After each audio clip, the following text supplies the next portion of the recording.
Welcome everyone. In this video, we will be talking about the basic SQL commands with the use of MySQL workbench and uploading CSV file in MySQL. All right, so let's start. All right, so let's start with the uploading a CSV file in MySQL. Okay, so what we need there is a schema, or if you already have one, that is great. But let's try to create a schema. Here on the left part of the page, you'll be seeing the area for schemas or a section for schemas. Right click on the blank there and then create schema. And then here we can name the schema that you'll be creating. And then after you hit on apply, so I will not be doing it because I already have a schema. And then once you hit apply, click on refresh all, and then the schema will appear here. Okay. And then once done with that, right click the schema and then press or click the table data import wizard. Okay, so this is for uploading your CSV file. Okay, and then click on the path that you want to choose to upload your CSV file, and then press on next, and then you can rename the table inside the schema, whatever you like, and then press on next. And then in this page, you can configure the data type or data types of your table. But for this video, I will not alter anything here. And by the way, if you want to get the data set that we'll be using in this video, I'll be putting it on the description links so that you can follow me, or maybe you can practice with it. All right, so let's not try to alter any data types here. Let's click on next, and then on this page, if you click next, it will show you the process of importing it. And then if you click next, once done with the importing, there will be a finish or done button, and you can click on close and then refresh it again. You'll be seeing the table uploaded here. All right. Okay, so let's start with the commands. Okay, in SQL, for us to identify, for the SQL, for the workbench to identify what schema we'll be using, we need to type in use and then type in the scheme and then close it. Okay, and then press on Control Enter to run your query, and then there you go. The bottom, you can see here, it was successful. And as you notice here, it automatically expands the schema for test one. All right, so remember to have this semicolon there because it is a standalone code. Okay, next is select. So select extracts the columns in your table. All right, so what do we mean by that? So maybe I can show it. Okay, so here I'm going to be choosing or pressing the asterisk button on the keyboard. It means that I'm selecting all the columns from a table. So so basically, what table are we extracting the columns? So the columns that we'll be using is the exam results _ April. You can double click that, or you can type it in here. And then let's press on Control Enter. And then there you go. First query that we have in this video. So as you can see, we have columns for exam date, section, student ID, class, and score. And here are the observations or the values. If you notice, the columns is not named appropriately because we'll be using this table in the future videos, cleaning it up. All right, next is where. So where acts like a filter of a value in a column.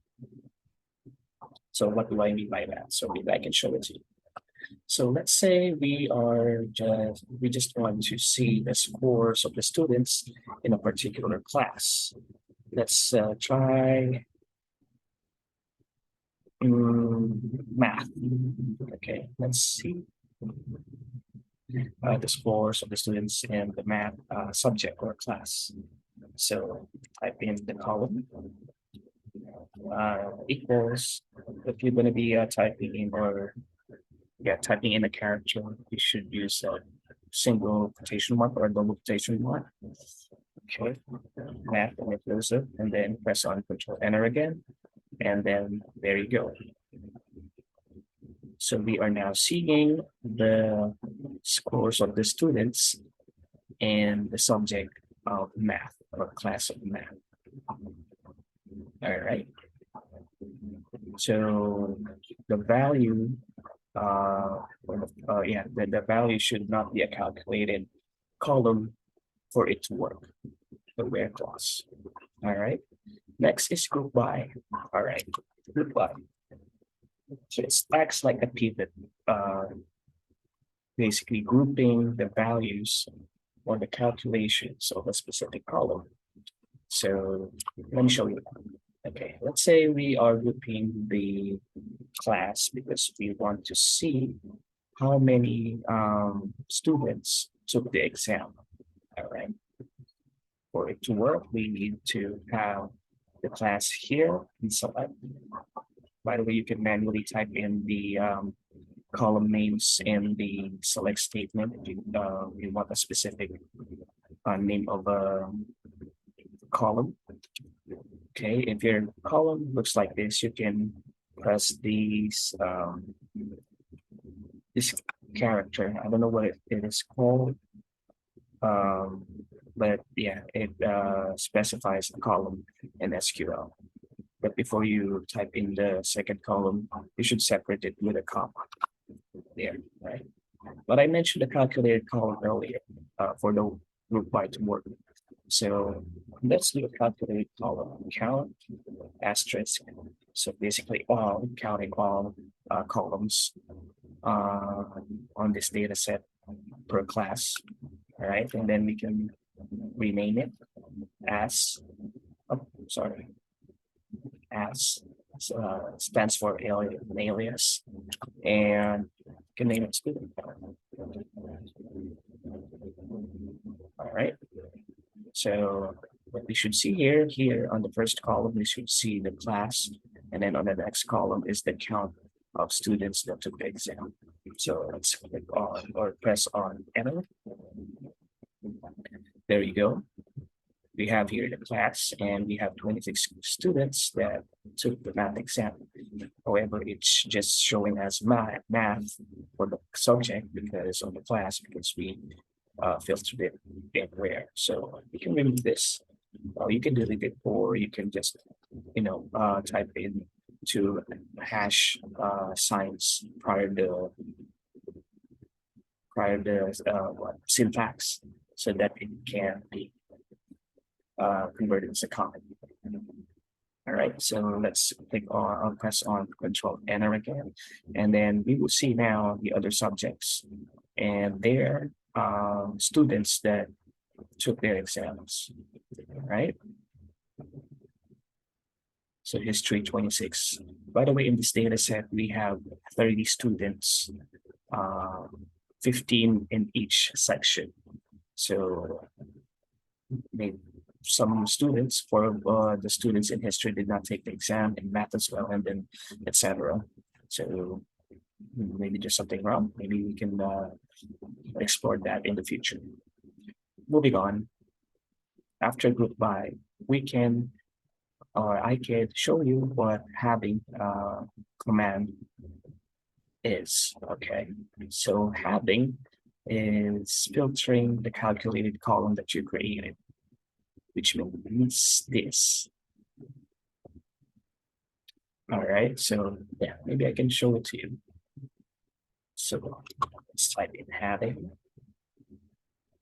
And then we can, I think in MySQL, we can type in the alias of the calculated column.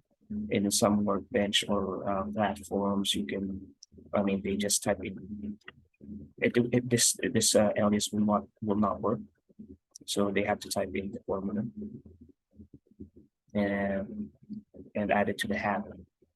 So, but we're using MySQL, so we can use this. I'm not sure, but we can try. Okay, so we need to see the students student count, maybe greater than 25 students. So what we're seeing here, or what we're doing here is we want to see the class that has greater than 25 students that took the exam. There you go. So we have history, math, science, arts. So we are using a computer in the blank subject. So that's how you can use happen. All right. Now, next one is order by. Basically, order by is just sorting your data. Okay, and you can use one. If you type in one, that means you're sorting the first column, which is the class. If you selected two, it will be the second column. Now, if you directly press on Control or Enter, it will give you the ascending order of your query. Now, if you decide you want to use the descending order, you can just type in next to the column DESC or descending. There you go. So we have the class, the student count, and it is sorted in a descending order. All right. So this is the basics of SQL. And by the way, it should be on that order. You cannot put order by prior having, because your commands or your syntax won't work. All right. So I hope you find this video really helpful. I appreciate you watching, and again, see you in the next video, and thank you so much.